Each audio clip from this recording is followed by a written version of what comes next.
Good morning, good afternoon, good evening, mabuhay Pilipinas! And I thank you. Feeling Miss Universe. Anong kamatay? Max Factor X. Baka naman ulit. Yan. Same routine guys, everyday. Pero mag-iiba lang ng kwento. Ano ba may idadagdag nating kwento for today? Yun nga. I work yesterday, di ba? From 5 to 9. May isang customer, guys. Tinanong ako, taga saan ako? Sabi ko, from Philippines. Tapos tinanong ako kung ilang taon na. Sabi ko, FEMAFA. 45. Ayaw maniwala, guys. Di daw ako mukhang 45. Mukha lang daw akong 35. O, diba? May asim pa ang lola nyo. May asim pa. Maasim pa ako. Charot. Kahit nausog na, maasim pa rin. Malakas talaga yung ko, mga dating ko sa mga foreigner. Kasi nga, exotic ang beauty ko, diba? Psychotic. Ayan, nakakatuwa lang. Tapos, sorry naman, nag-alarm yung phone ko. Ayan, balik tayo. Nag-alarm yung phone for waking up. Mas maaga ako nagising kaysa sa call ng phone. Ayan, tuloy-tuloy na lang tayo. So, ayaw na yata tumalab nito. Parang awa mo na, malayo pa yung sahod. Yun na nga, yung guy. Ano lang daw siya? 30.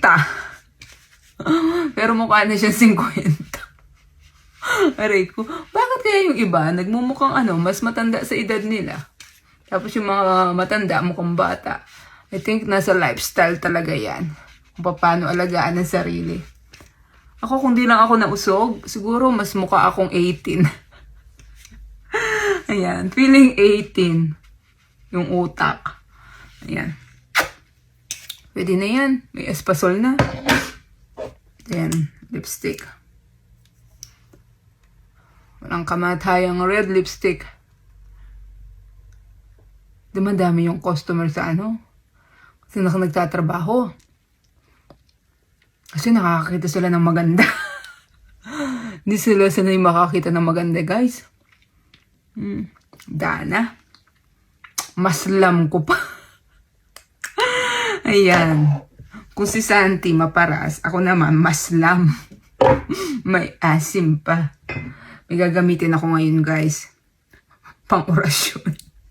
Hindi, pampakapal ng hair. Kasi nga, yung hair ko naglalagas. Naglagas mula noong December. Tapos yun, halos kalahati na yata ang natira. Ang laman nito is olive oil, coconut oil, flax seeds, cloves, and rosemary. Diba? Cheers. Malay nyo, totoo, diba? Pag kumapal ito, effective. Magbebenta ako. Lahat nilang ibinebenta. Lagyan natin para at least makulob man siya and the whole day. Kasi today, ang work ko from 10 to 9. So, long shift ako today. Dalawang shift, morning shift and evening shift. So, maganda yun at least, di ba? Marami tayong sasahurin this month. Maraming bayarin. Nakakapagbayad na ako ng ng utang sa St. Luke's. Paunti-unti. Ayan, sana soon, magkaroon ako ng regular job. At nang mabayaran ko yung pinangako ko. Iba kasi yung ayaw magbayad sa walang pambayad.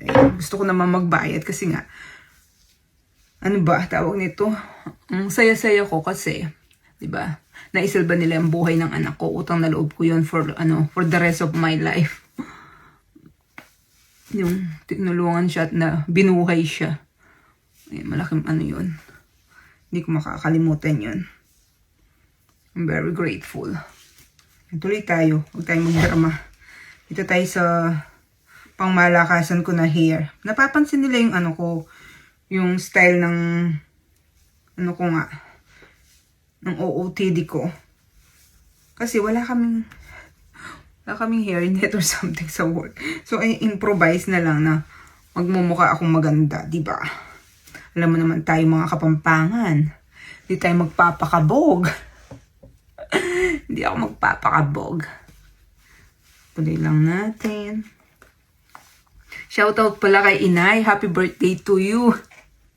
Happy birthday, Inay! Pasensya na. Wala akong ipipapalipad. Wala yung pasahod. Ayan. Yaan mo. Pag nakaluwag-luwag ako, bigyan kita pambili ng ice cream. Pambili ng ice cream.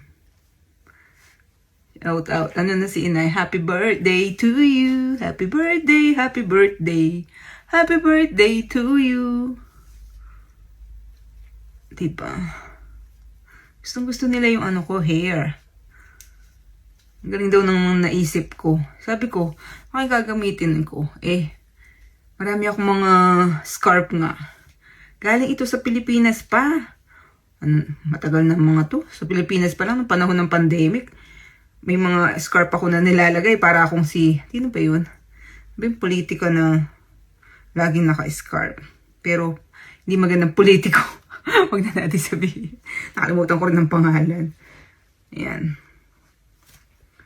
Otherwise, it's very aesthetic ang dating, di ba?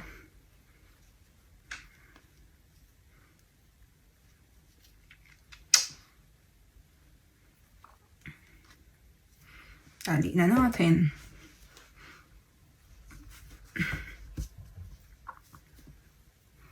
Ganda. Natural beauty to, guys. Puro organic, walang fertilizer. Akala ng iba, gawa yung ilong ko. Pinagawa ko daw. Hindi, natural yan, guys. Kasi kung peki yan, hindi mo magaganon-ganon, malulukot. All natural yan. Kasi lagi ako sa bansang mga malalamig. Kapag malamig daw, lagi mong ginaganon-ganon. Kasi lagi ka nasingot. Kaya nagiging parang matangos, di ba? Pero pag nasa mainit ka na bansa, kailangan mong huminga, kaya nagiging ganon. Yun lang ang alam ko. Huwag niyo ko paniniwalaan kung totoo, ha? Nasa sa inyo yan. Pero ayan, di ba? Hindi ko papaayos yan kasi maayos naman siya. Siguro, ipapabawas dito. Ayan, tuloy, inalukot na. Pang side view, maganda siya, oh. Ganda yung nose ko. Shout out nga pala sa nagkilay sa akin before. Pag uwi ko ng Pilipinas, paayos ko ulit. Ayan, Beauty and Blade, baka naman. Tapos magpapa-permanent lips ulit ako. Ganda. Sige, bukas na ulit, ha? And I thank you.